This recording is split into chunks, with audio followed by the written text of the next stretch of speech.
Alright, it's been a little while. Kind of had some things going on. So I haven't actually, I've had videos go out, but I haven't actually worked on a camera in, I don't know, probably 3 weeks. And of course, Remy's trying to get on the desk already. I just started. I'm not even 30 seconds in. Come on, Remy. Oh my goodness, get down. Come on. Come on, you. I know, you want attention. Oh my goodness. Okay, alright. Let's see if we can actually start this thing. So this is an A72. I actually have 2 of these. I don't know if I'm going to film both of them, just because it gets a little bit repetitive. But I have 2 of them that have to have top ribbons replaced. I was going to try to be ambitious and try to do 2-in-1 video, but you know, it takes me an hour and a half to do one roughly. So I don't know that I'm going to actually attempt to do 2. Although, you know, I could do it. It's one of those things where it would just make the video too long. So we're not going to do that. We're going to test it though. Just make sure that what I remember about this is correct.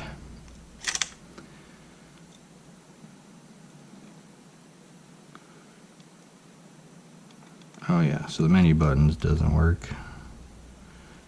Oh, ooh, and this battery's dead. Okay.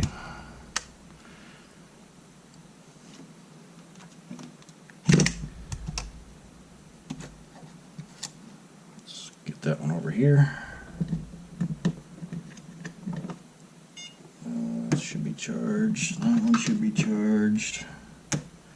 Start charging this one. I think this one should be charged.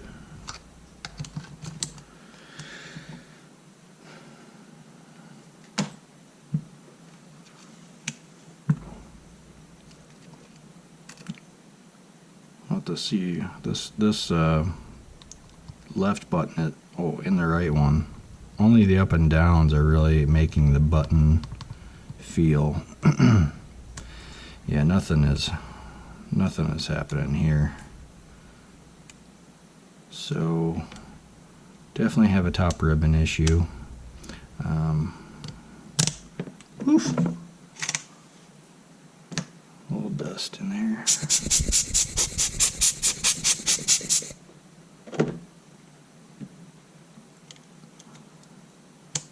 I really like the cameras that have the hot shoe in there. It just keeps them nice and clean. Okay, we're gonna get into this.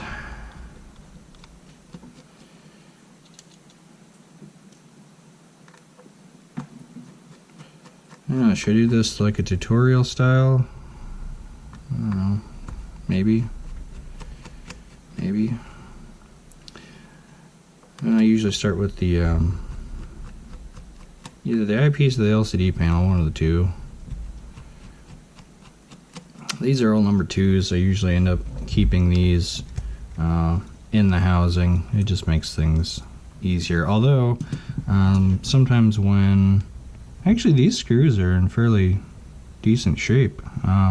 There's not much wear on them. These 3 are looking pretty new. These ones I'll probably end up swapping out, so maybe I'll end up using these for those.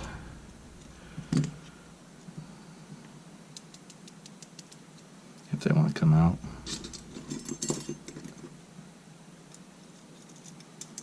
Come on. And that's the other thing, is sometimes they don't want to come out of this housing, so I just end up leaving them in there.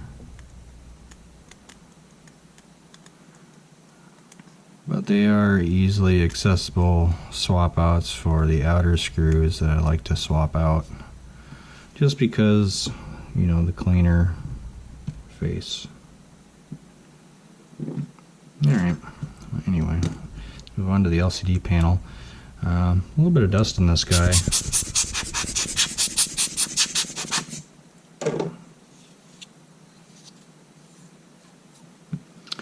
So the first thing I usually end up doing is you want to take this little slider cover out. I usually just end up either using my fingernail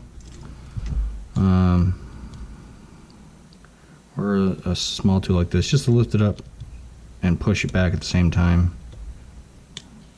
It's got to come up over this little lip here. And once you got the back, go into the back here. Sorry, once you got the front of the back, flip it open. And then I've got this little putty tool. This is a painter's putty tool, but I find it works quite well. I've had a couple variations of this. I did originally start with this one. This one does work fairly well, but sometimes these have a little bit more. Oh, that one was pretty easy. This one's a bit thinner. It fits, down in here a little bit nicer than this one. But the benefit to this one is it's just a little bit stiffer, so I can get a little bit more pressure on it. But just kind of depends. Whichever one I grab, really. They both seem to work fairly well. Alright, then you flip it out in the front. I made this tool of an iFixit flipper. I cut out the center to be the spacing of the little flip tab there. Otherwise it makes it a little difficult to apply pressure through the whole switch evenly. You kind of got to do one side and then the other if you're using some other tool. So I made this one specifically for these, since I do a fair amount of them. Once you got that flipped open, you just want to get it out of its seat, and then go back again. And then this tweezers, it was a cheap tweezer off of eBay, a couple bucks, but I used what is it now? I can't remember. It is it's like a rubber. You can get it Hobby Lobby or one of those places. I'm drawing a blank now. I can't remember for the life of me what it was called. But it's a white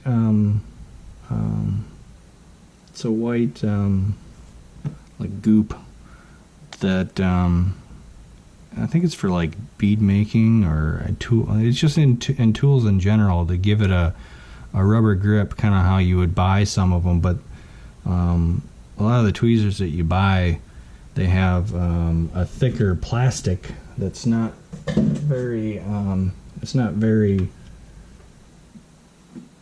grippy, like this one. This is basically the same kind of tweezers, but they have the this kind of like more rubbery look to them, and you can't really get underneath there very easily because of how thick it is, because it's very, very thick. So I use this. I'll get the name of it and I'll post it in the description or something. But I basically dip it and then you let it sit for 24 hours and it gives you a nice, clean, thinner grip surface, so that you can get into areas like this a whole lot easier. But anyway, just grab it behind, because there's an adhesive here. Just pull away ever so slightly, just how you would like a stubborn sticker off of something you bought. You just want to be very careful and let it peel at its own release rate. This one seems to be a little bit more stickier than normal. The adhesive is quite on there. There it's going. Just be very, very slow and deliberate.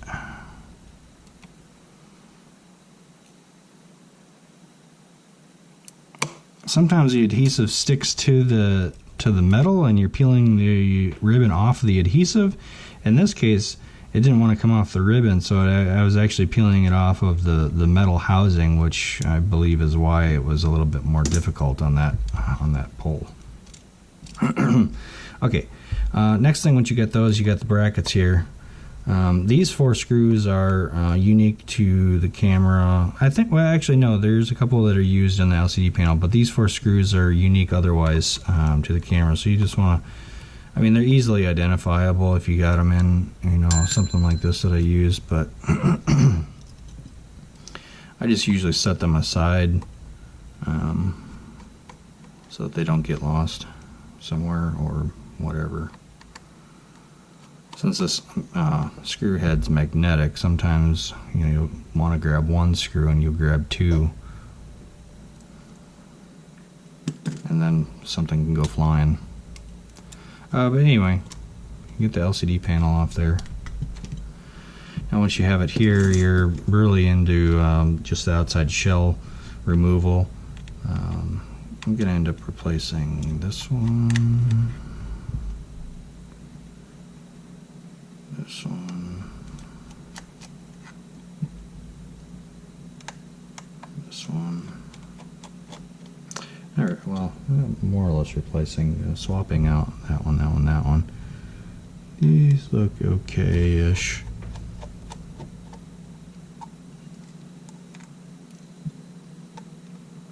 Just by the look of the outside of this camera, I feel like the inside's going to be pretty decent. I just hope there's no moisture corrosion that we find. These are all number 2s. Most of the ones on the outside panel are all number 2s.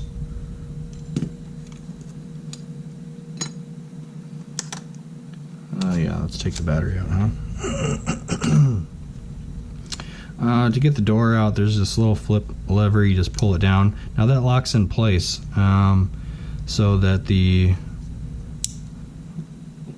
little posts are not sticking out. They just click in place, and then you push this little button to put it back in place when you're putting it back on the camera. Excuse me. This one here that holds this plate on is a number 1. It's a shorter variant. Oh yeah, the plate looks clean.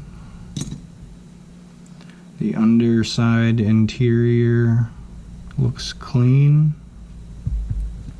These 3 on the back shell are number 1s.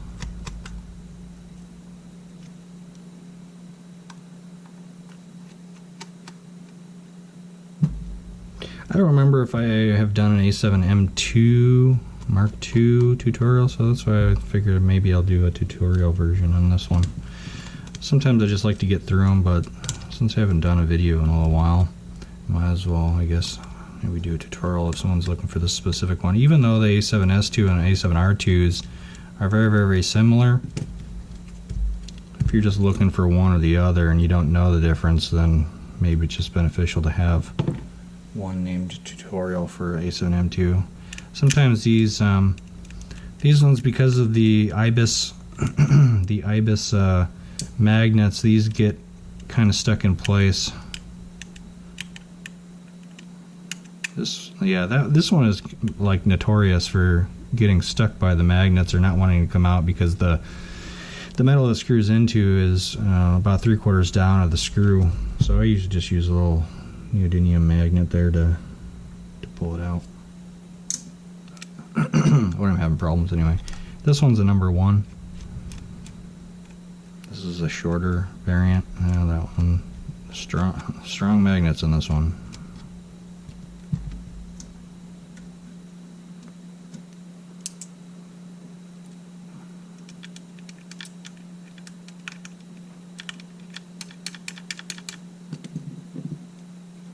It's wedged in there. Number 1. Got a frog in my throat. Okay, so we got more number 2s. These will be swapped out.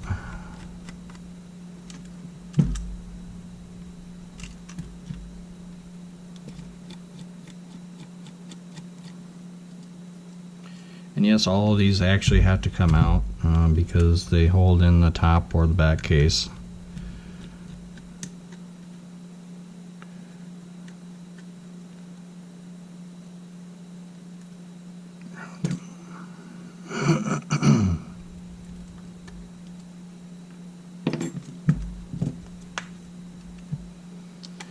The bottom two on the side.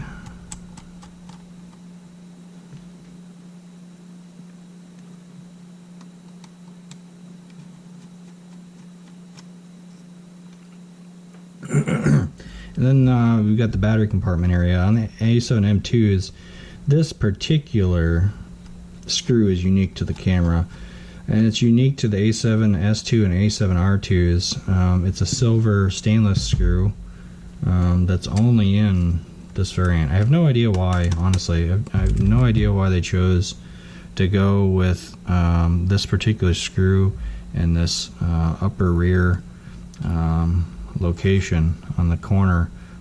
No idea. It's just kind of an odd one.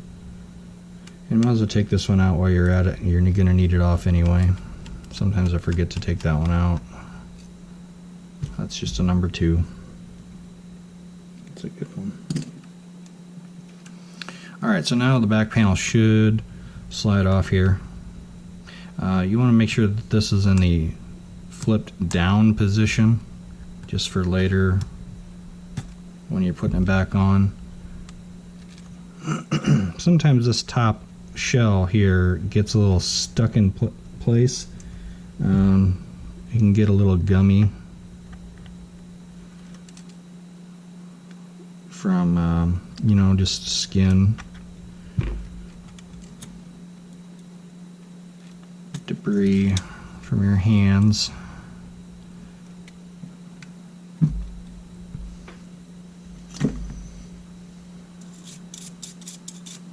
Do a light cleaning of some of these corners while it's off.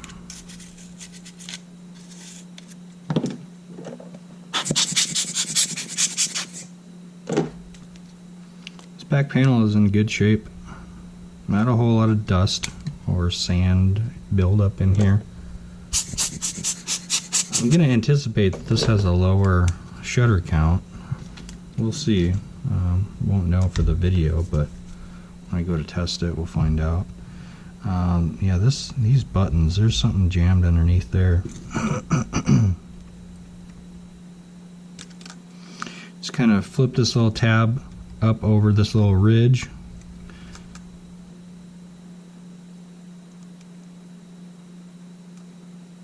Peel this back.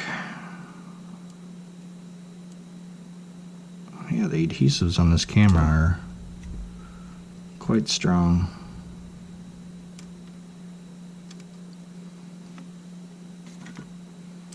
And, well, I guess this top ribbon is toast, so you don't really have to worry too much, but I normally will hold this ribbon down just so there's no pressure on that.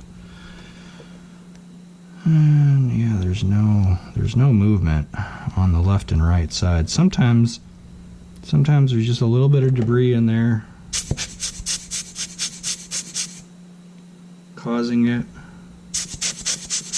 and you can get it out. Other times, yeah, like this one is just not. The up and down is fine, but yeah, there's something definitely wedged in there. I'm gonna have to replace that. I don't like the feel of that at all, which is unfortunate. I might end up sticking this in some isopropyl, seeing if I can break up whatever is in there. I might be able to. So I've got some isopropyl here. This is 99% isopropyl.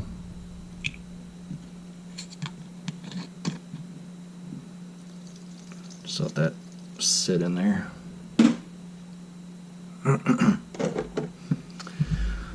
Okay, next thing is this little record tab.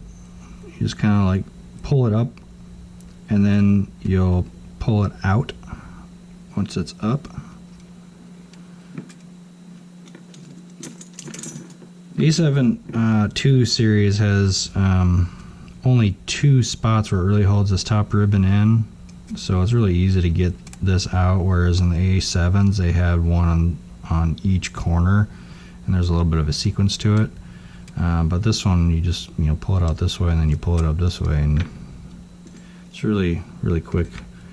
I don't necessarily like the lesser points of contact, but it seems to work fine. This is a tapping screw. I think this is a 256. I can't remember now. 256. What are these? What are these? I got my little screw carriers that I made for these things. I put extra screws in. Oh, that silver screw is right here. That is a number 70. That silver screw. No, 309s. Where do I get 256 from? I know I've said 256 in quite a few videos. I don't even know where I got 256 from. This is my A71. Where did I get 256 from? In here, it says it's a number 12 tapping screw. That's interesting. Between the two cameras, you've got 2 different numbers. You get a 309 here on the A72 line, and you've got a number 12 black tapper on the A7 series. So whatever. They're the longer black tapping screws. They're indistinguishable from, not indistinguishable. They are very distinguishable from the other longer ones. They're the only one that's long tapping screw like this. And they're in this both right hand side upper and lower screw holes. Now there's a number 2 over on this left hand side. I need to get these moved out of the way. I keep hitting them. There's number 2 over on this side that holds this tab up down, and you need to flip this door out, otherwise you can't get the little tab down, because you can see that it when it's closed it hinders the tab from coming up, so you've got to have it out and pulled out like that. So now there's this little plastic thing that I hate over here. This little shielding. I think it's more for reinforcement than anything, honestly. I think it's just more for reinforcement for these inner tabs to not move.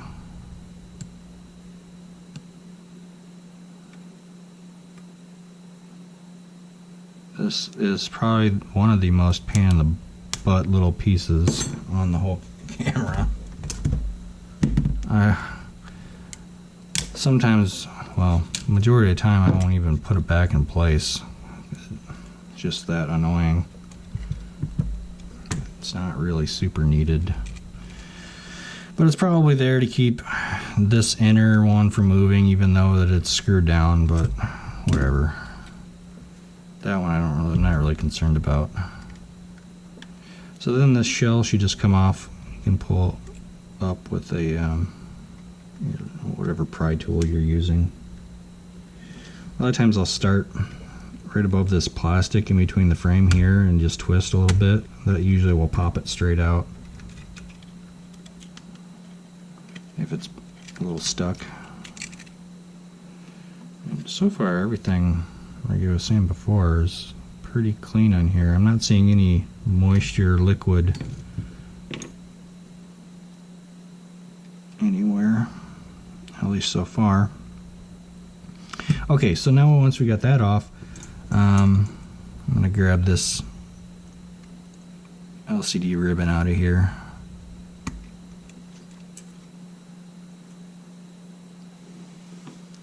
And then we can get the memory card reader started to go off. This is the number 1. Oh yeah, just the one. So that's interesting. On the A72s, there's, probably because of the shape of this plate here, there is no plastic shielding over that.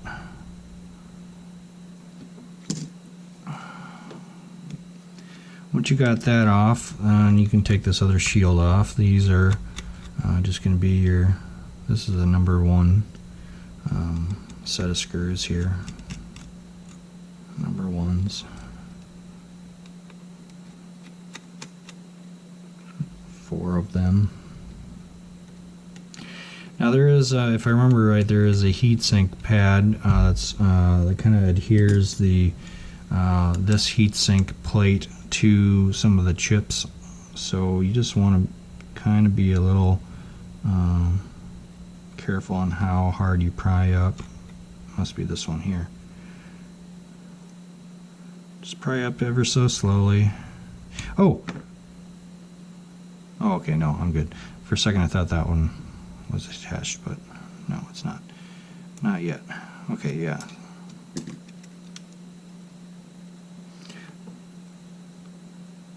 So you got your heatsink pad there. Now we're to the board.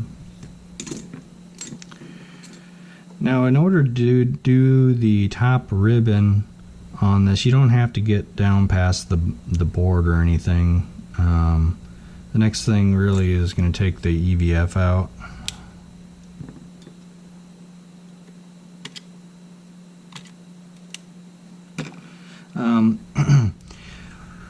In order to get this out easily, I usually grab it top bottom, and then as I'm grabbing this with the upper part of my thumb, on the lower part of my thumb, I'm kind of pushing the ribbon downward, and as I'm pulling up, I'm also twisting down with that thumb to kind of relieve some of the pressure on that ribbon and push it straight backwards, and then it comes out pretty clean. It's just kind of all one kind of movement. So in order to get this top off, you're going to need to take this front grip off. In order to take that grip off, you've got obviously this screw here and this one here that you've already taken off. You know, of course, those two. But there's a tapping screw down this hole that you gotta to grab out.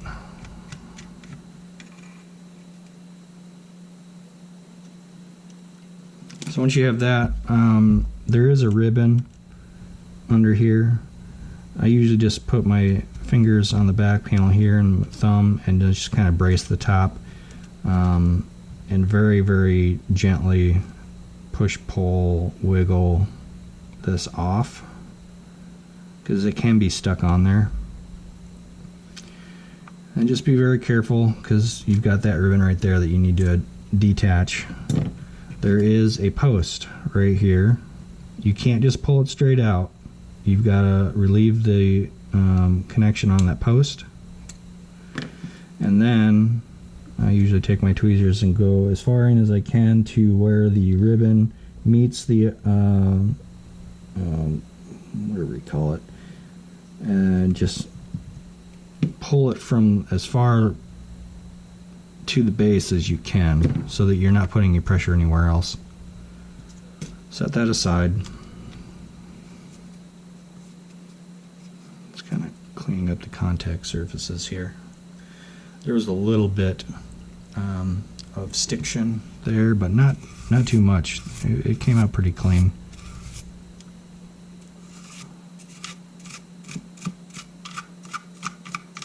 A little bit of sand on this ridge.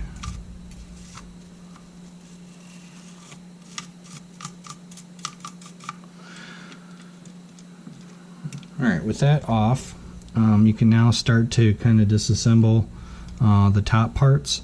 You can start on the side here. This is a little bead tool I got from Hobby Lobby, little bead pliers, but it's just small enough and angled enough to where it helps me with this particular connection here. and a few other things that I need to grip with tweezers, like the side support plastic there. But it works really well for these little connectors, a lot better than a tweezers does. Now you want to pull this ribbon out of here. I'll just kind of walk it out. Sometimes they'll come out fairly easy. Sometimes you just got to walk the pads, walk the little ears on this pad out, and then I'll stick whatever underneath here and pop it off of the post, and then go down and pop it off that post. And you got to get this one out the same way. This one is a little less tight, seems. And then same thing here with these two posts.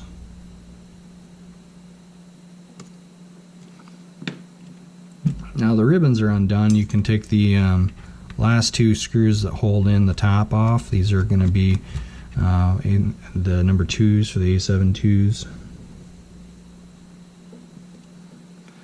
These are ones I usually will swap out also, because they're inside the camera, internal. You can't see them.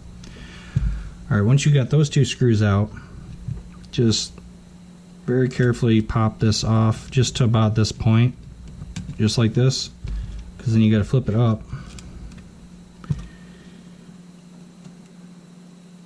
Well, actually, I lied. I usually just sit it like this to pop these ribbons out. It's been a little while since I actually did a top ribbon tutorial, but I was getting to this piece here. You just don't want to pull it too tight, too quickly off, and then just pop it off of this post, and sometimes it'll do what it just did. So now we're at the point where we're done with the disassembling. I'm just kind of going to inspect a few things. This door is held on the top by the top shell, so that's why it fell out. Got a little bit of fur hair in there. Now what I'm looking at here really is I'm just inspecting the sensor mounts, because these can crack pretty easily if there's any sort of shock to the system.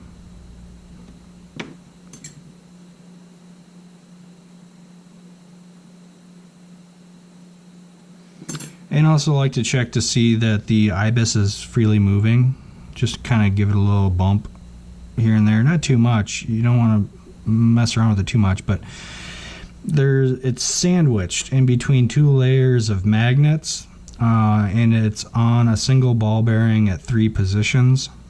So that's how it is able to move how it does. It rolls around on the ball bearings, and the magnets are used to position the sensor.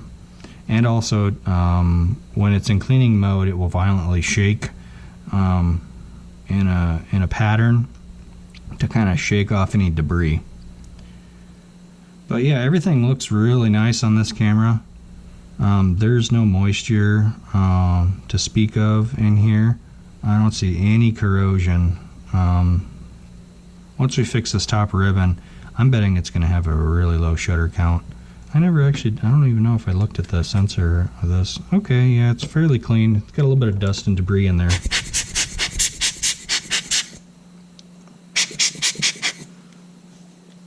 Blow it upside down. Oh yeah, we got pretty much all that off there. I don't like touching. This is not the direct sensor glass. It's a low pass filter. It's not even glass. It's, I don't know, like some sort of a plastic, I think. I don't think it's glass. Maybe it is, but it's not the direct sensor glass. But I just don't like messing with it personally, if I don't have to. There are instances where I do clean it, but for the most part, I don't like messing with it. I like selling it as is, so I know that I haven't damaged it, because I'm not the best at cleaning them either. You know, I've got some good stuff to clean them, but I just don't care to. I don't want to damage anything that that I can sell. So we're done with the body there. Now we're on to the actual top that we're going to be swapping the ribbon out on. Again, there's no corrosion on here, which is really nice. This is probably one of the cleanest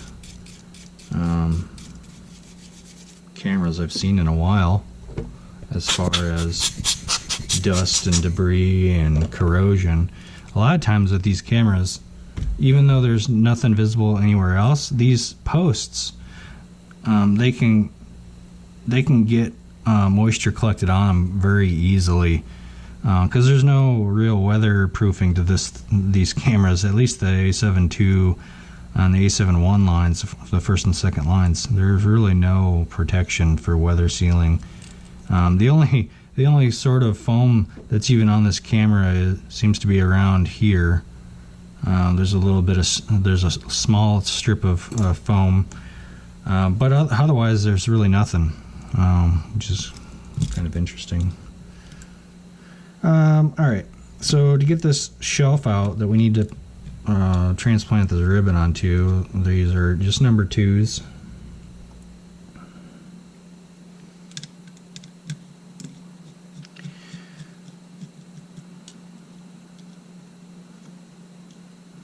There's going to be 4 of them, I believe.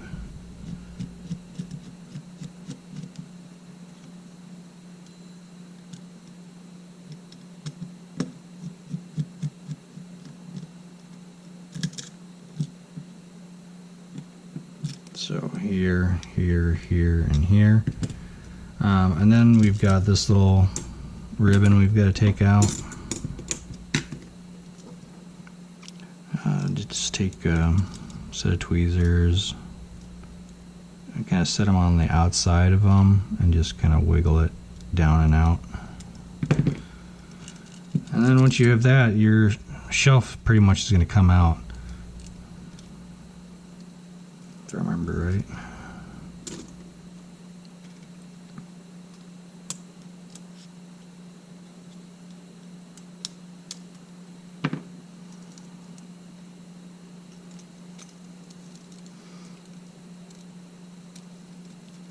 That's, I mean, it's going to come out to a point. Got to fish that ribbon through that little area. And then you've got it attached to the front wheel here. So in order to get that front wheel off, you can disconnect it from this screw, which is again a number 2.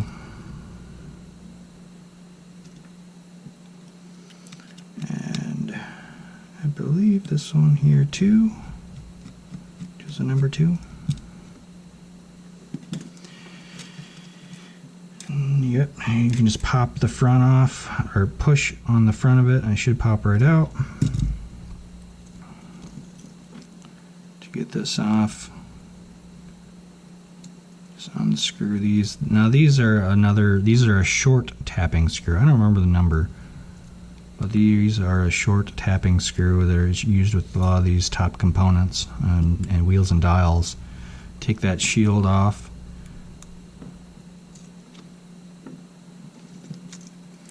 Now you're down to the raw ribbon itself.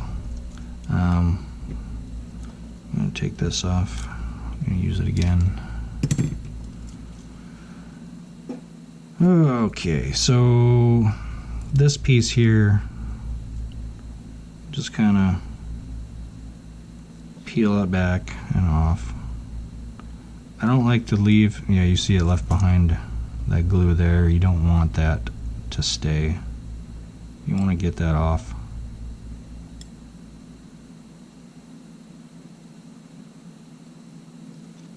Set it aside. That'll be the last piece you put on before you put the top shell or the back shell on. And this you don't really have to do too much with. You do want a couple of the pads that are on here. You do want this pad here, this longer pad.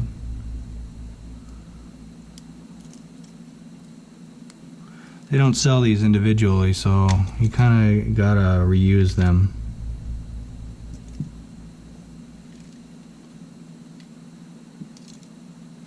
And the adhesive is such that you generally don't have a problem reusing them.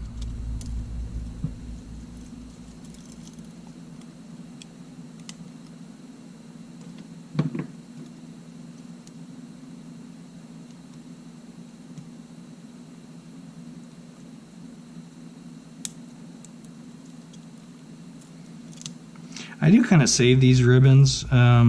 At some point I'd like to try to figure out like why these top ribbons go bad, and maybe possibly I can replace some components that are bad, but I haven't figured out how to identify whether they're bad and figure out like if I could fix one versus replacing one.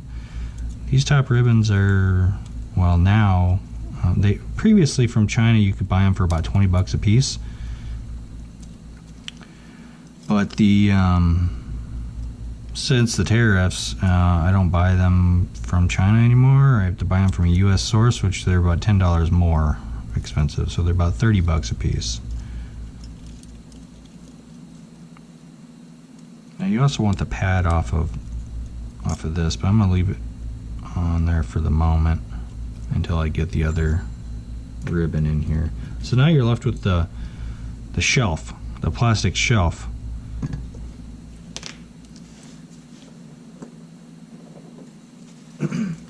And here's the spaghetti mess that you gotta get on there. Now, it's been probably 2-3 months since I've done a ribbon from scratch like this. I did a couple of videos, A7S2, A7R2s, where you just swap out the excuse me, this top shelf and the whole thing. But this is the first one I've done from a raw ribbon like this in a little while, so kind of bear with me as I may fumble my way through a little bit. The first thing you need to do when assembling this ribbon is this tab here folds up and forward this way. This folds back and down under this way. And then this thicker part here is going to go right into this little ridge.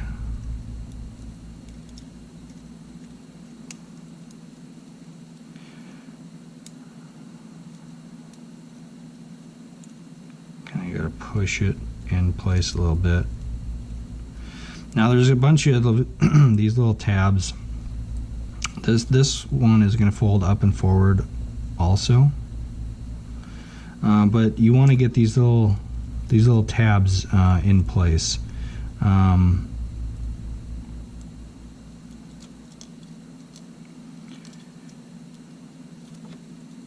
this little post tool that I'm going to need also. So this rear tab needs to go under.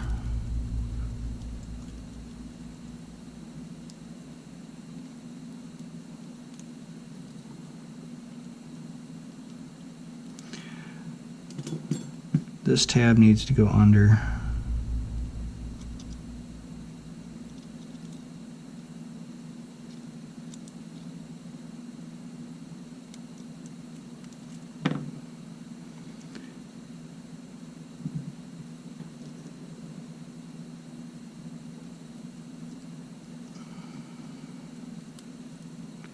Looks like I'm a little cockeyed.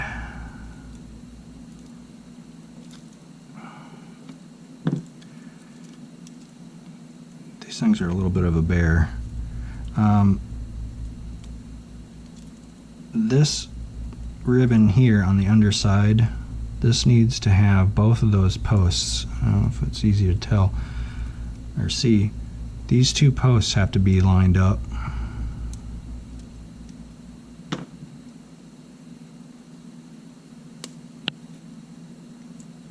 And that'll kind of hold and position the rest of the ribbon. Be very careful.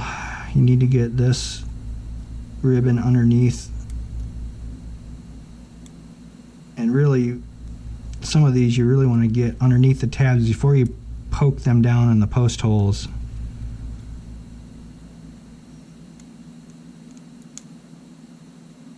Because you don't want to rip these ribbons, of course.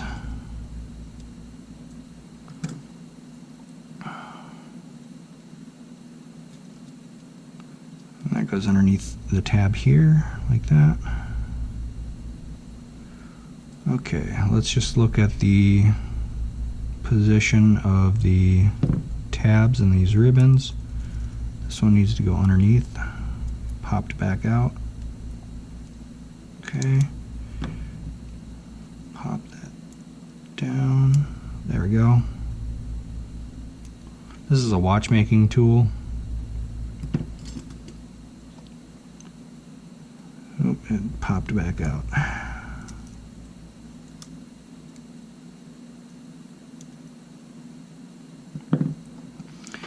This will fold backwards and flip over this tab, and it'll go down like that.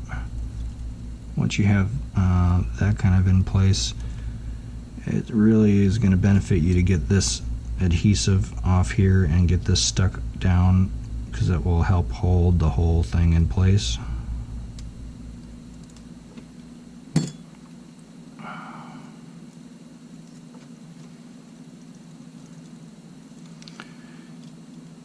So you've got this first tab here that you need to get underneath there, and then you've got this post there that you need to line up. And before you push it down, you kind of want to get this tab underneath here.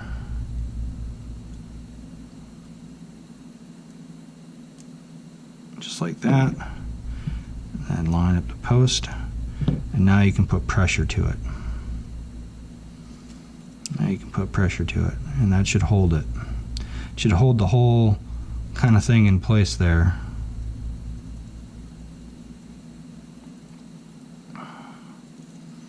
Now this one, just line up the front two tabs and then secure the posts.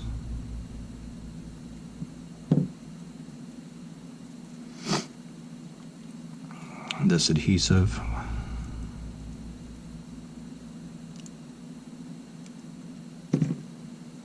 I got like one shot at that really, but it's pretty easy to line up the post and apply pressure.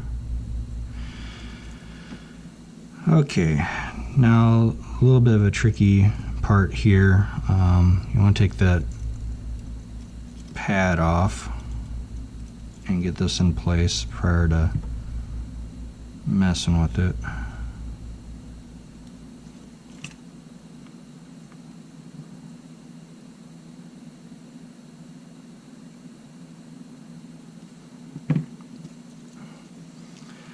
So you've got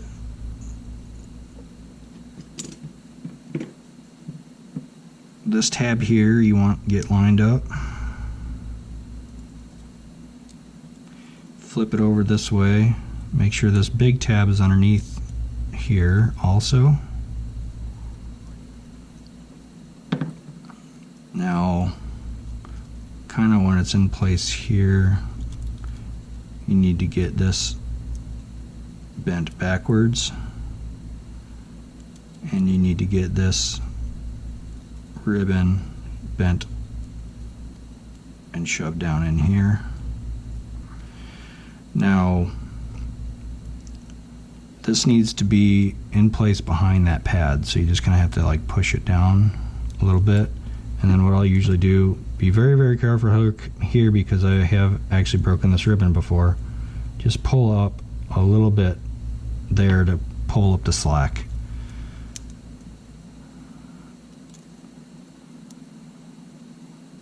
Make sure you're secure. The bottom one's secure, then this upper one is your last one to get secure. And then you're in place. Then you're in place. And you've pretty much finished this.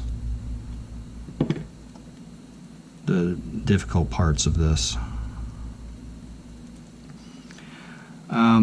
One thing to keep note of is this wheel is going to have a D shape in it that correlates to this. So on your previous ribbon, just to make it easier on yourself, you want to look at the position that that is in, and actually we're right on it. You want it basically being the same. It looks like I have to turn it slightly. But that'll just help when you're on to the next part to make sure that that is lined up properly. So now that you've got the shelf put together, you need to get this back on. Only going one way.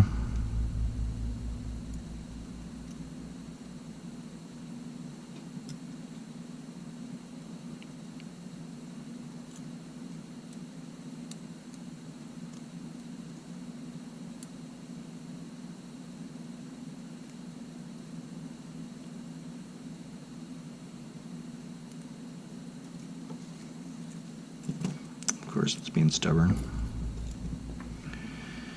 It's just easier doing it this way.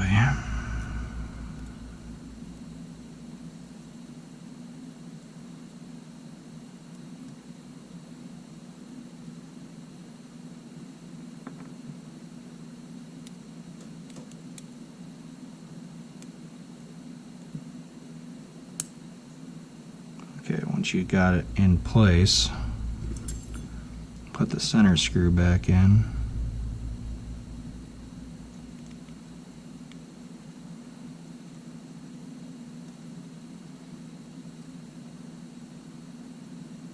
And you can put the corner screw in. How far are we in? 52 minutes? Hey, it's not bad. 52 minutes. I'm happy with that. Not bad for a tutorial style. Okay. So this shelf is kind of going to be a little bit, it's going to seem like it's in a little bit of a wonky kind of positioning. Maybe it's just easiest to get it in place here.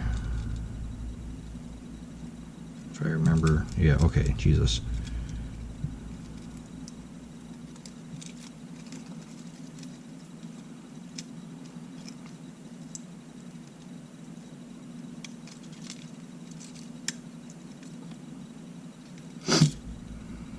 Number 2s.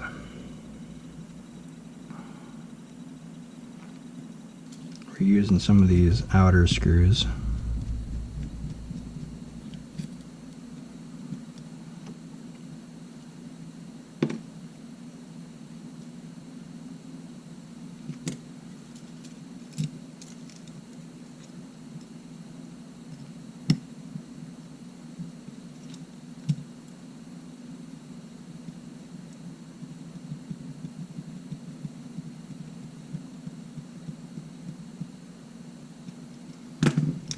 Okay. So it's going to be folded in here a little bit.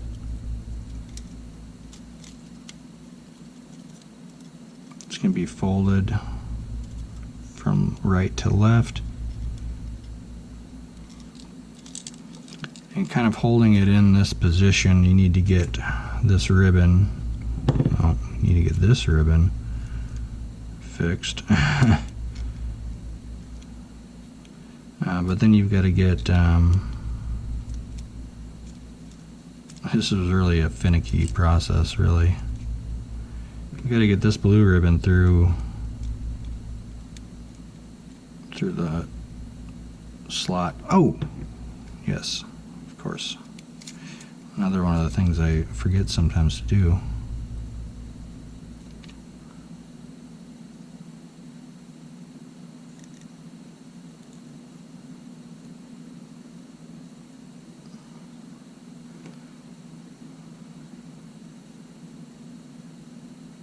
That needs to be in place.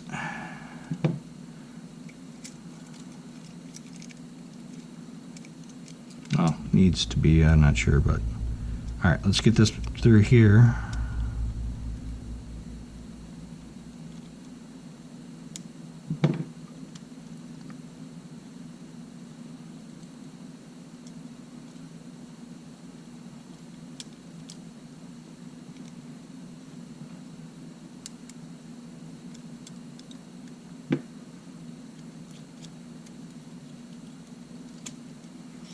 Alright.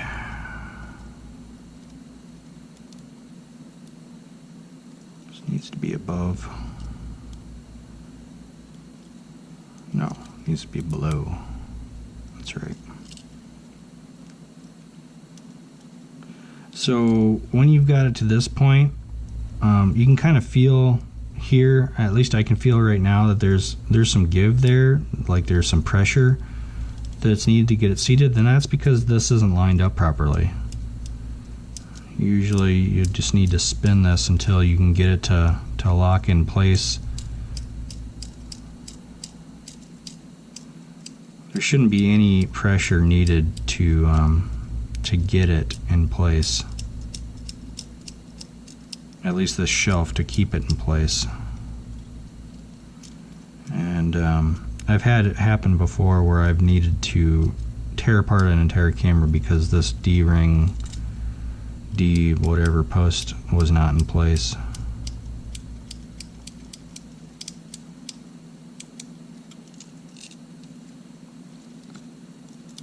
Okay, it does feel like there's a little bit of pressure from this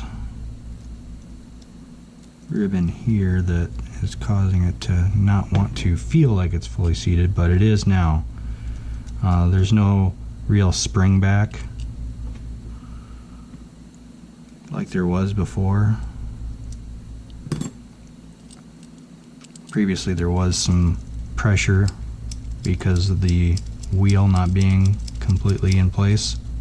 So now we've got that set. This is always kind of a notorious little ribbon to not want to stay there. But once you got it in place now, definitely get these screws in. These 4 number 2s.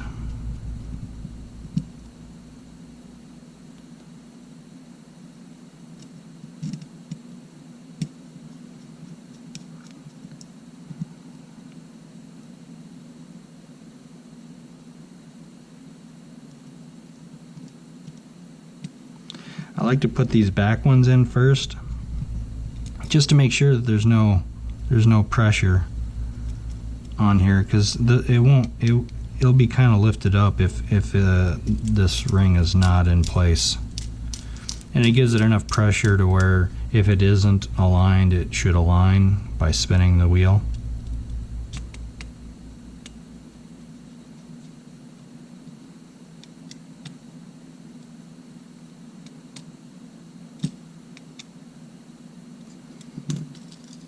Now, of course, you need to get this in place.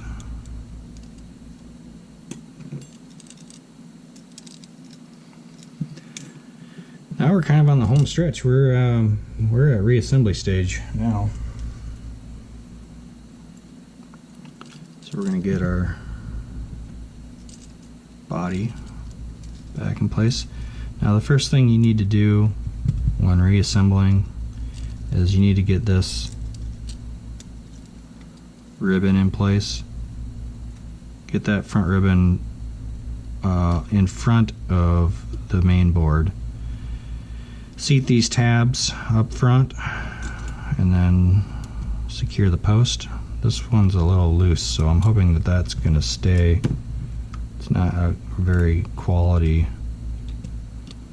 These Chinese ones, they don't have very good tolerances for these posts, so they don't like to stick on the way they're supposed to. Before fully putting this on, I usually will get this left hand side ribbon attached to the board it's easier when it's in this position. Make sure it's seated, flip the tab, and same for this one.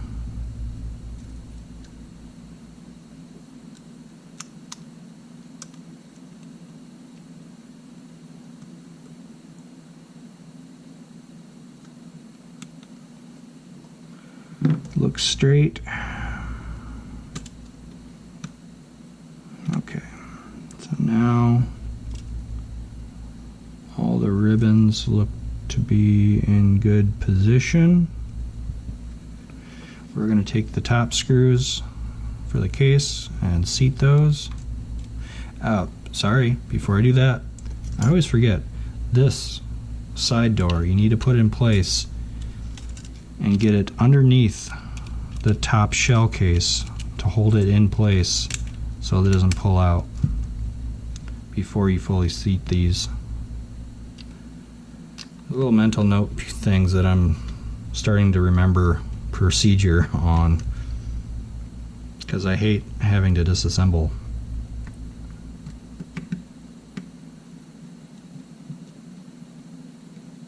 Put your number 2s back in place. Now with the top secured, you can start kind of reassembling these side ribbons and these little tiny ribbons. You want to seat these. Those have a decent grip, so that's good. Little bead tweezers.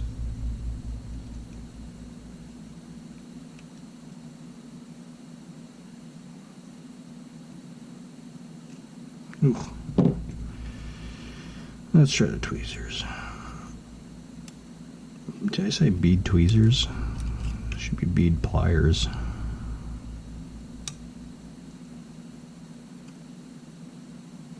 Did that go in place? There it goes.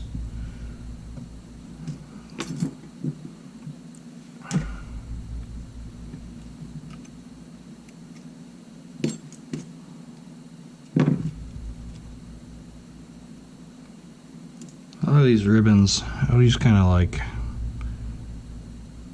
bend it in place and then use the tool to kind of just get it into the slot, and then it kind of seats itself. You don't want to use a whole ton of pressure on these. You certainly don't want to break these ribbons.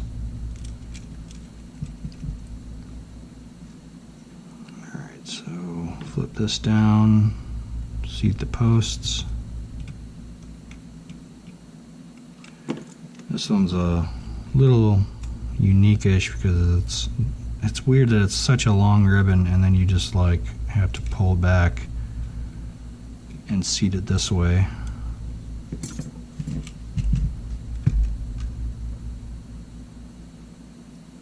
And walk in the ears until they're fully seated.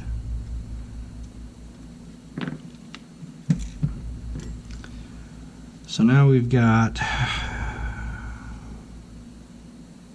only the EVF left to put in.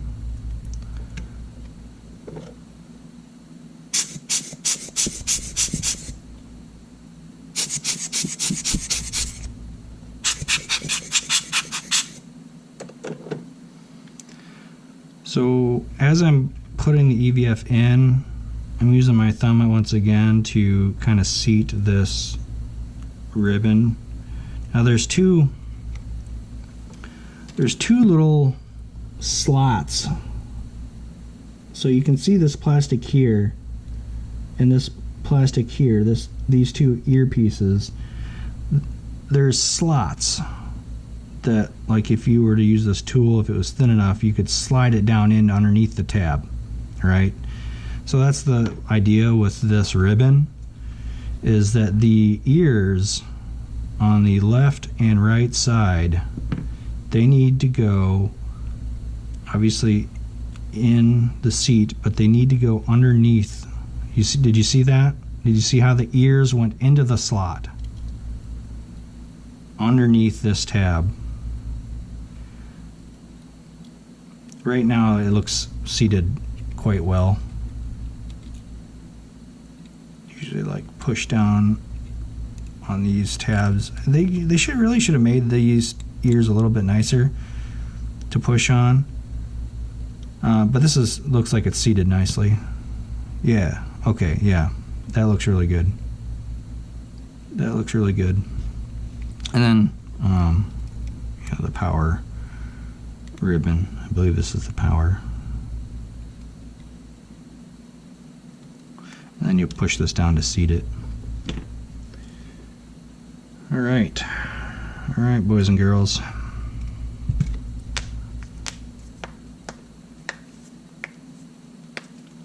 Now we're at this stage, we need to get the front grip on. I usually angle it this way and hold it with my 2 fingers there so that I can grab a hold of this ribbon. It's a little cockeyed there. Why is it cockeyed?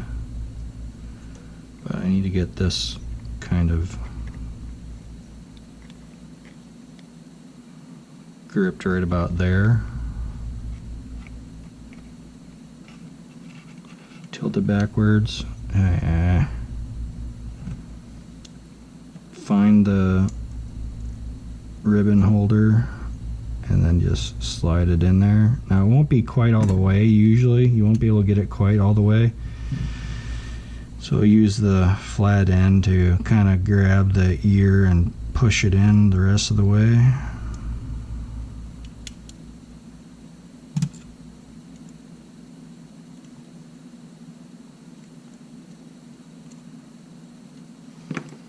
And then you need to seat this pin just like that, and that needs to fold upwards, and of course this came off. Jesus, it's the first time I had that come off like that. Oh my goodness. Now this makes things a little tricky.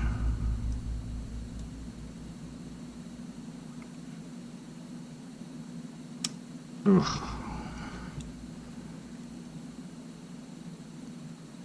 I don't think I've had this particular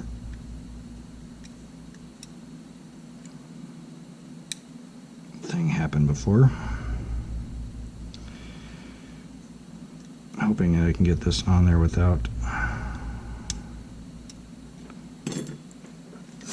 needing to disassemble and without breaking anything.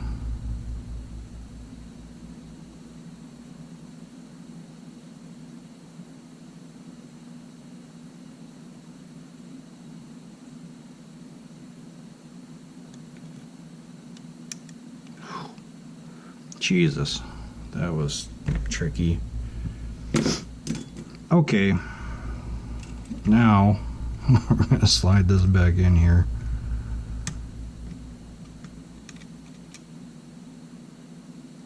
Very, very carefully.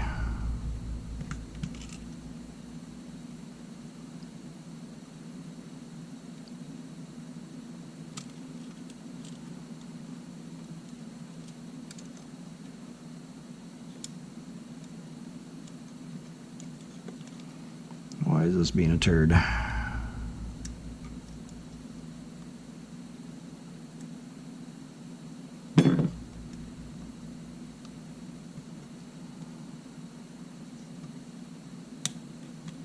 There we go.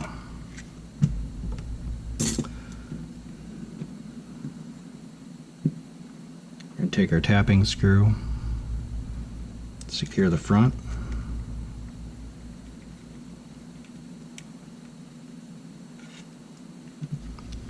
You can take a number 2, secure the middle.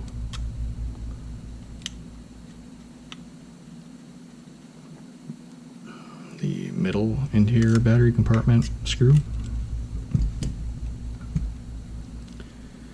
Technically we can also secure the top here. Generally I leave the outside screws the last thing, but you can put that one in.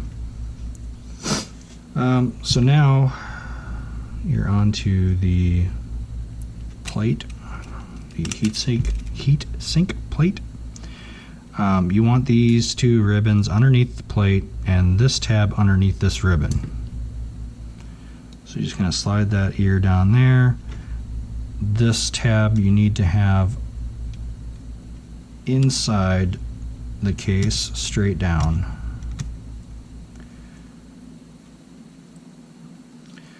Then this post hole needs to line up with that one,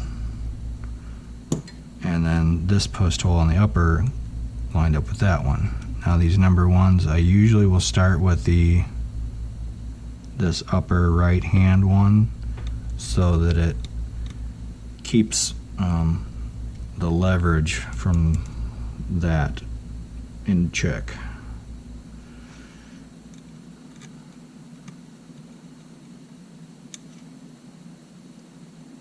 Put your number ones in place. We'll do this one first to get that post lined up again.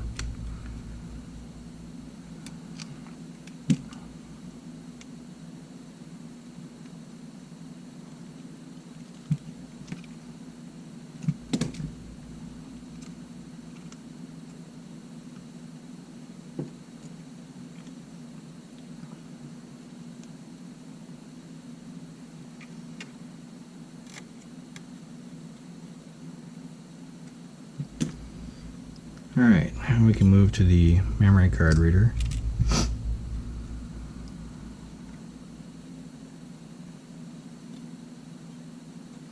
I made a fatal flaw once again. I didn't check the EVF to see if it functioned. I really gotta start doing that.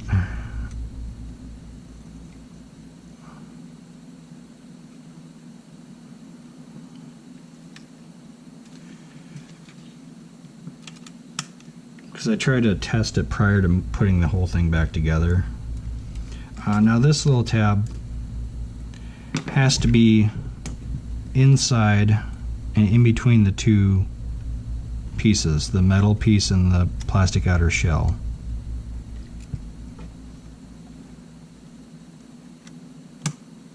And then slide the hole over the post. Put your number one in. Secure it.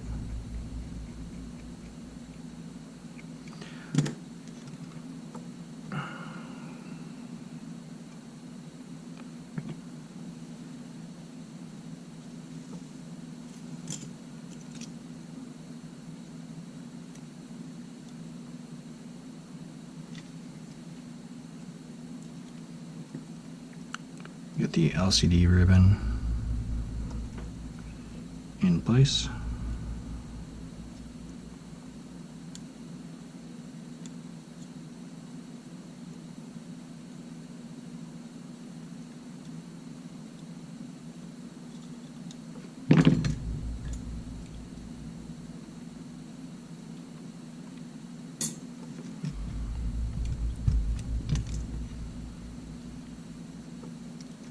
This way, if it is good, I don't have to disassemble and put that back in.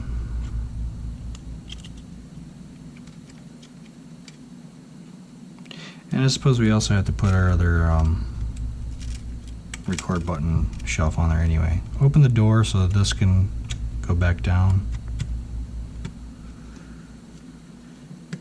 Seat this side. Now this little tab here needs to go over top of that part. We're going to secure it with one of the tapping screws.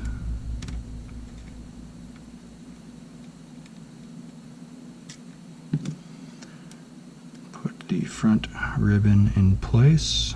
Oh, actually, scratch that. We need to put this record button shelf in place.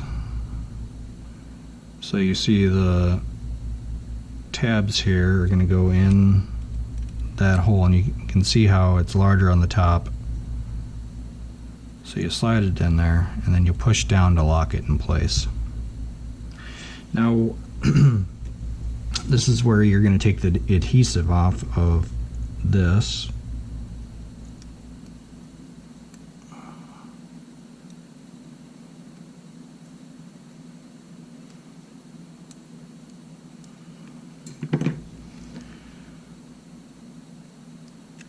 Slide that ribbon piece in place, and then while this is fully seated, you can bend this over and seat the record button.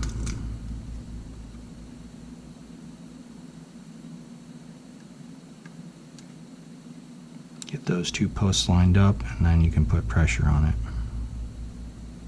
to lock it in place. Now you've got to get another one of those D-pads. I happen to have a bunch of these. That one works good. These are the same D-pads, at least between the at least between the A71 and the A72 lines, they all have the same D-pad. This has to go under, that has to go under, and this just slides into place, locks it in place.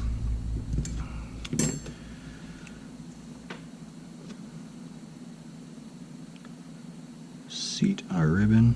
Once again, hold down with your thumb here as you are seating this so you don't put any tension on it. You don't want this to crack. Along this line, you don't want it to crack, so you just want to support it as you're seating. Alright, now that we have to this point, I'm gonna, hopefully the EVF works, and we can test it without putting the rest of the panels on. And you won't be able to see, of course.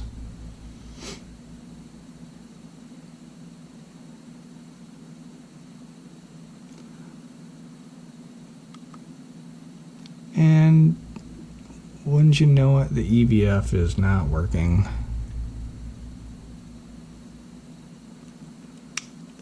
Or this battery is dead, but I thought this was the battery I just used. Let's see. Let's see.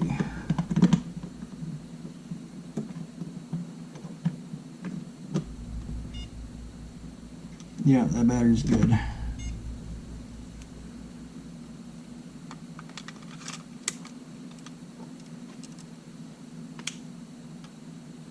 Well, it definitely did turn on.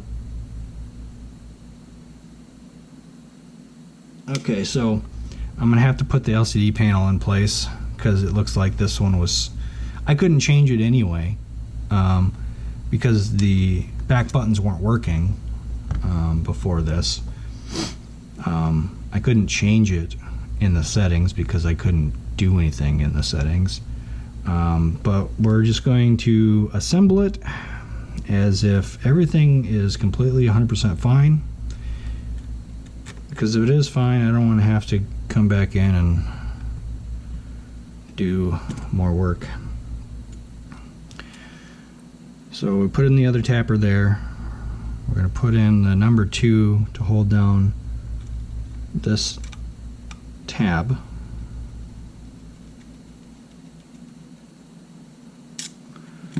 Looks like the adhesive for this part was kind of funky.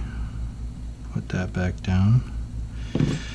Alright, we'll put this back in place.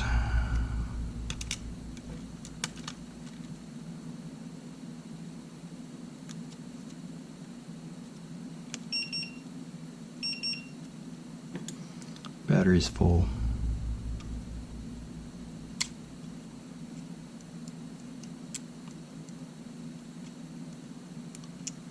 I really dislike this plastic part.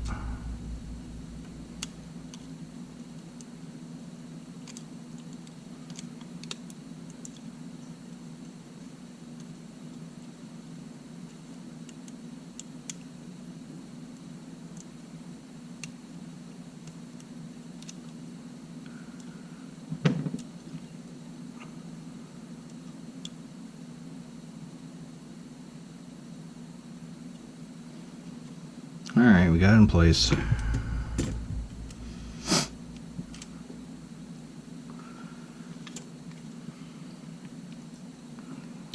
So we've got that one in place, that one in place, that one in place. Now we'll get the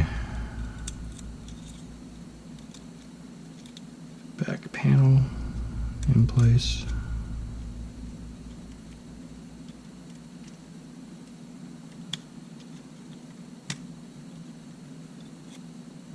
Kind of pull up on this a little bit just to, because sometimes it can get stuck in there and it's not at the length it's supposed to be.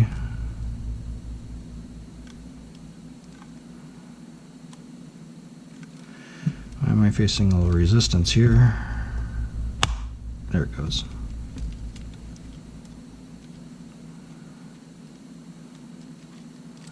Okay.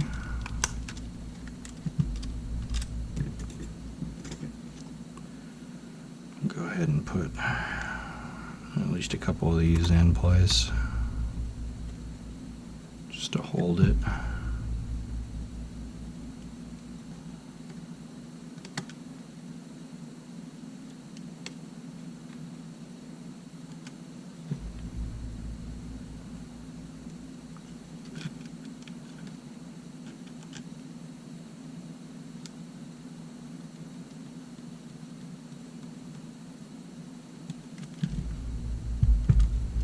Just kind of holding the panel down, the back shell anyway.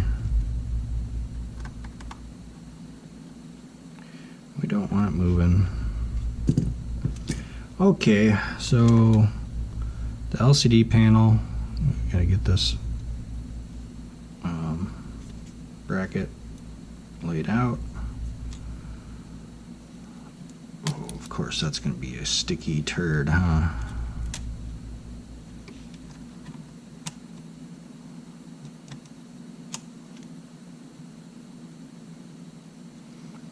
If at all possible, try to make sure this is flat before you start screwing stuff in,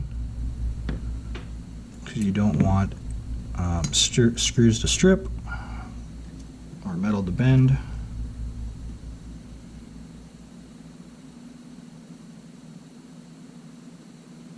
Since this one wasn't quite flat, I'm going to start with it and just ever so slightly just put it in place very, very loosely.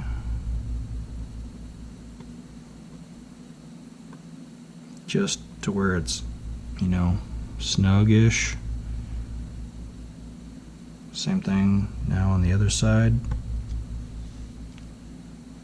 Just to where you meet resistance. This will help line up the bracket and make sure that everything's straight before you tighten it down. Come on. Alright, so now just tighten it snug how you normally would. Not a lot of pressure is needed, and you don't want to strip these out. Doesn't need a whole ton of torque. Just to where they're snug. Okay, so now you'll flip the LCD panel out this way to get that ribbon kind of in place. And what I'll do to seat this is I'll just put my middle finger back on the ribbon head, and you can see that the ribbon is on a slight angle already, so I just kind of try to meet that angle with the LCD panel, and then you can kind of, well, it looks like the adhesive has stuck it down a little farther than, yeah, it wasn't quite giving me. Let's line up this this back part. So there's two little tabs here on either side that you want to line up. Okay, you can see that the dimple here is in between the two ears on either side. A little bit, there we go. A little bit cockeyed on that side. But that'll line up your distance that you need the ribbon to be at. So now we're gonna get this seated, match the angle. I don't know if you can see it or not, but you're gonna match the angle of the ribbon with the angle of the LCD. Kind of push towards and down, and the ribbon kind of seats itself halfway, partway, and then you just push it in by the ears. Now this is again where I use my tool on the back side. I'll just flip it.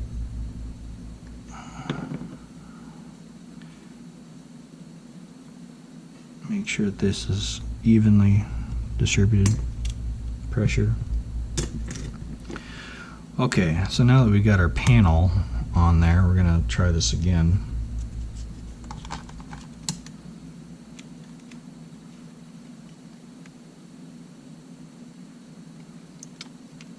We've got a little with this panel down here off, you're gonna get some light intrusion, so don't be alarmed there. You just got normal light intrusion there. Main thing is going to be that we have buttons working, and we do.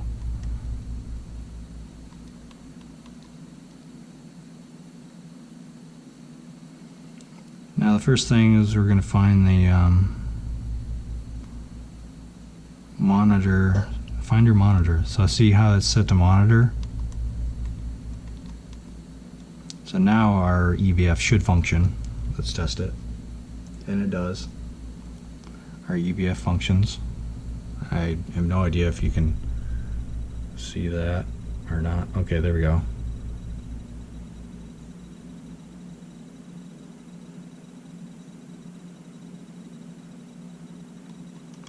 So we do have functional EVF. Now that we have, well, let's test it with a lens. Make sure that all of our buttons are working. And we don't have to take this back apart for, you know, some of the dials. It could be that some of the dials are non-functional, but we don't know. So we're on P, which is good. Let's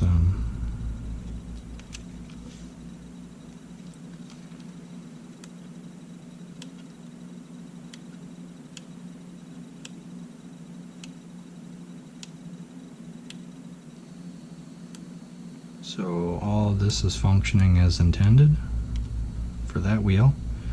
Now we're going to test out. Ooh. Oh yeah, we got to do a. We got to do a initialize on this thing. We have no idea what all the manual settings are.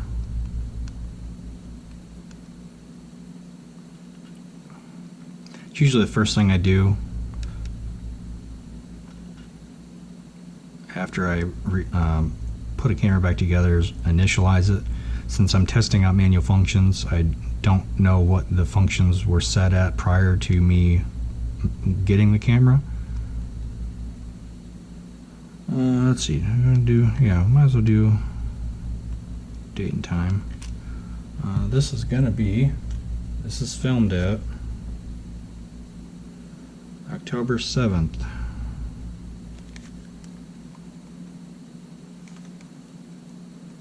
2025. It is currently 1:53.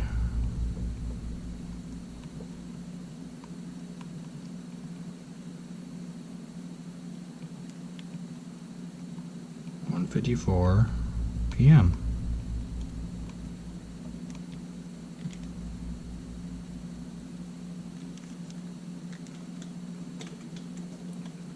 Okay, now that we've got that set, let's hopefully get some good results from, yeah, here we go.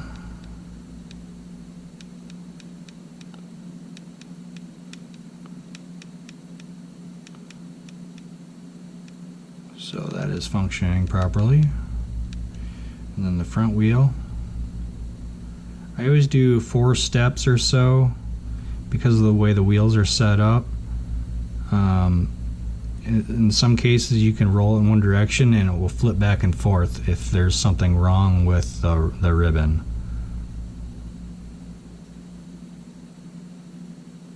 So everything looks good for those wheels. Let's put a memory card in this thing. Do I have my memory card? There we go.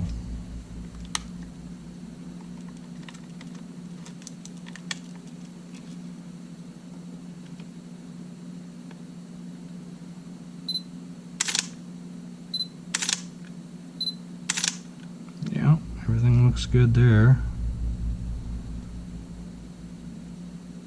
Shutter button's working. Let's go through. I usually do 16:9. You know, I used to set this to raw straight out of the gate when configuring these, but I realized that some people might not have a fast enough memory card when they buy these things, so just to make sure that they function, I usually would just set that at 16:9 extra fine, because you don't know what speed people have on their memory cards. I will test out continuous shooting, but I will set it back to single.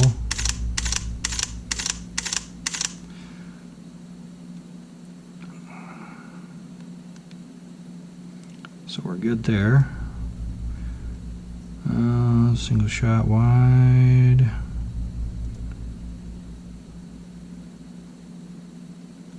Where are we at now? We're at an hour and a half. Yeah, hey, we made good time for a tutorial video. Zebra off. I hate the zebra, honestly. I mean, it's probably good for people who actually know what the hell they're doing with cameras. I like to fix them. I don't generally say that I'm any sort of a professional when operating them. Video button. Yeah, video button. And the video button's working, and also you can see that the volume on channel 1 and 2 is going up and down, so the mic is functioning. Review button works.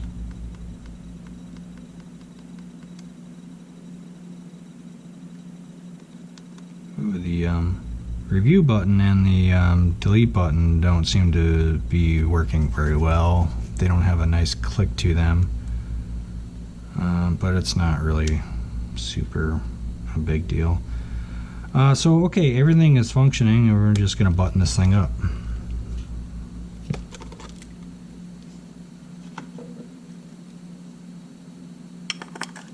And then we'll be listing it, of course.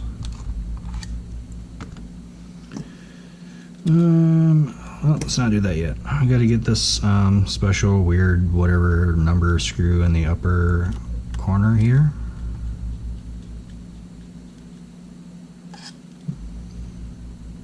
And then we're going to go around and finish up our number 2s. We do have a number 1 left underneath the LCD panel we got to get to. Might as well do that now, I suppose. So I'm going to flip this up.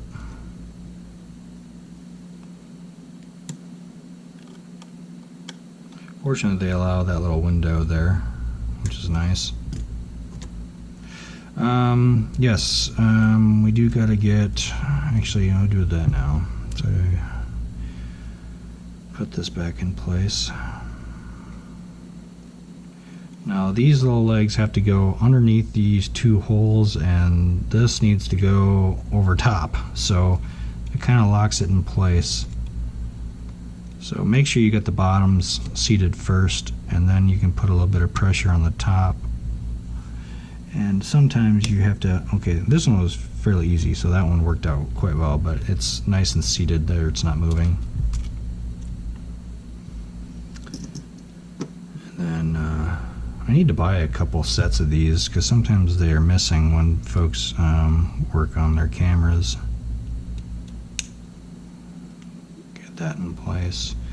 Down at the LCD panel. Now we got to start getting the outside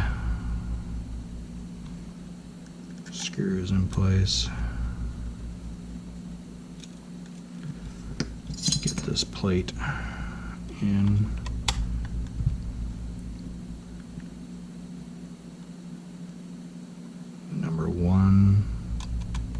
hold the plate in.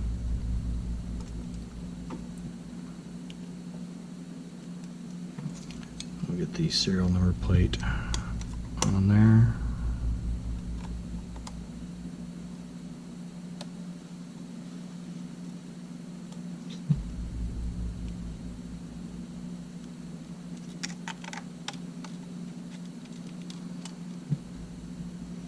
This last number 1 goes over here.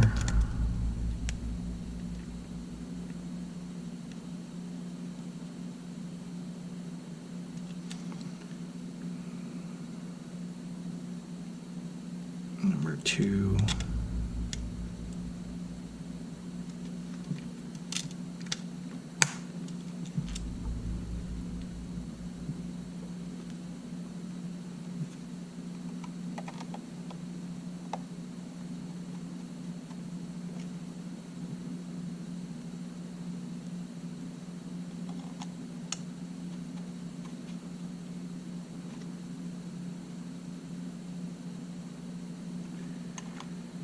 Finish off the outside number 2s.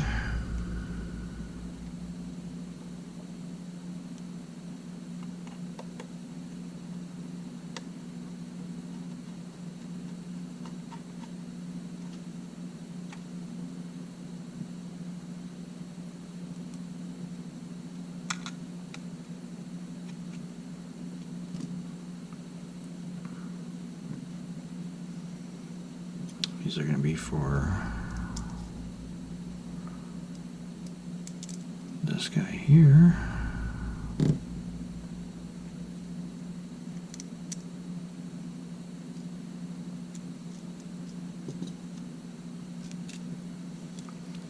So this you just put in place, hit the button, and you're good.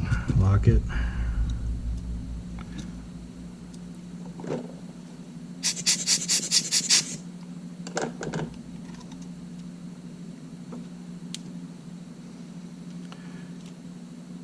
Kind of want to start these number 2s just how you kind of would do a car tire, kind of in a star pattern kind of thing. Just let them get centered.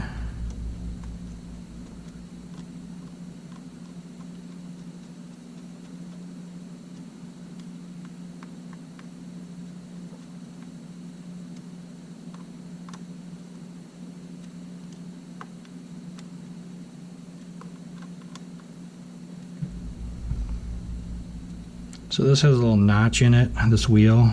You just kind of want to try to spin it. Sometimes you got to tighten it down a little bit to raise up the thing, but you just want to, there we go, locked in place. And you can finish tightening it. Now when it's all the way up like this, it's going to be out of focus. You kind of need to spin it back down, but we'll get it in focus here in a second. Okay, alright, we're pretty much buttoned up. Make sure that this is in focus. The EVF, that is. Might want to put a battery in it. I had a buyer once think that the fuzzy EVF, because it was out of focus, was a defect, and I had to walk them through how to fix that. Basically, rule of thumb is if it's all the way down, it's pretty much in focus for the most part. Alright, I'm just going to clean it up. We're going to call it good.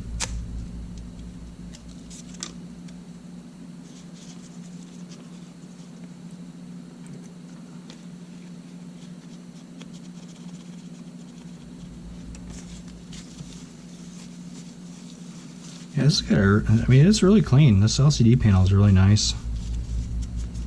The overall look of the camera is very clean.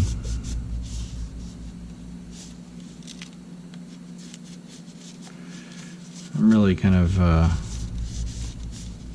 hoping I see a fairly low shutter count on this one just because of the condition of it.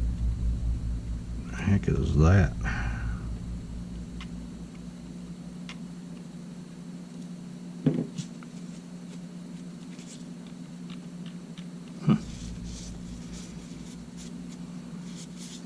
Alright, A72 top ribbon replacement tutorial completed successfully. Hopefully you found that interesting, helpful, all the above. Going to go get a snack now, I think.